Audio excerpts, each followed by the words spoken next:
Maaga nga tayong gumising ngayong araw dahil meron sa ating naka-schedule na ipapasyip. Bale, ito nga ay dadalhin pa ng Pampanga kaya madaling araw pa lang ay pinabiyahin na natin sa rider para hindi na sila abutan ng tanghali. Malayo-layo po kasi ang kanilang biyahe, mamaya abutan ng tirik ng araw ang aking mga hamster ay talaga namang titirik din ng kanilang mata.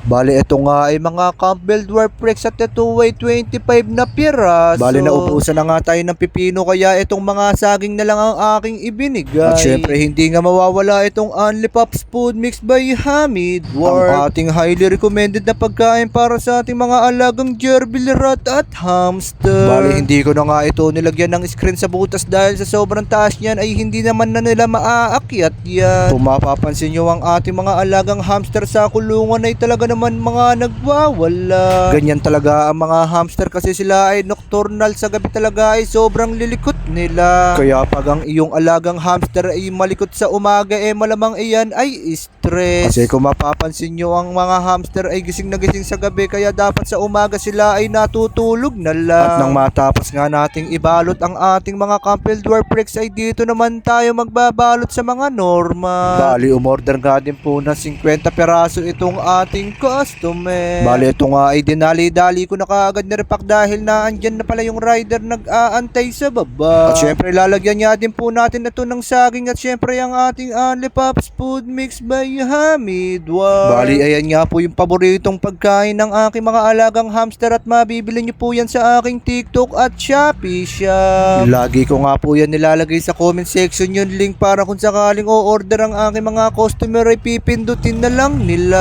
Bali, ito nga ay dali-dali ko na nga ibinaba sa rider para makapagpahinga tayo ng onte dahil pagputok ng araw tayo magpapaship naman sa Las Piñas. At pag abot ko nga sa rider ako'y nagulat, biglang sumigat ang araw kaya dali-dali ko na rin niredy yung order ng taga Las Piñas. Bali, ang na-order nga sa atin ng taga Las Piñas ay 40 peraso naman na CD, it's na normal. At syempre nilagyan ko nga lang din yan ng saging at ang ating Only Pops Food Mix by Hamid Dwarf. At nang matapos ko nga ito maripak ay agad ko naman sinunod ang kanyang order na cereal. Bali, 20 perasong cereal nga po itong na-order sa atin ng customer kaya ito ay pinagbukod ko ng kulungan. Bali, naubusan na nga tayo ng kartong kaya ito ay akin na lang nilagay sa mga sesto box. At kung nangangamba ka nga na baka ito ay mangat-ngat ng mga cereal wag ka na mangamba dahil nakarating naman ng ligtas itong aking mga hamster. Bali, binibigyan ko nga po sila ng Only Pops Food Mix by Hamid Dwarf bago sila bumiyahe. Talaga naman binubusog natin sila ng gusto para sila ay hindi na magtangkang tumakas at pag sa biyahe sila ay matutulog na lang. Bali, dito na nga lang po matatapos itong aking video. Alam kung naandyan ka pa baka pwede naman pakilike and share na itong aking video. At pakipollow na nga rin po sana na itong aking mismong page. Maraming salamat po.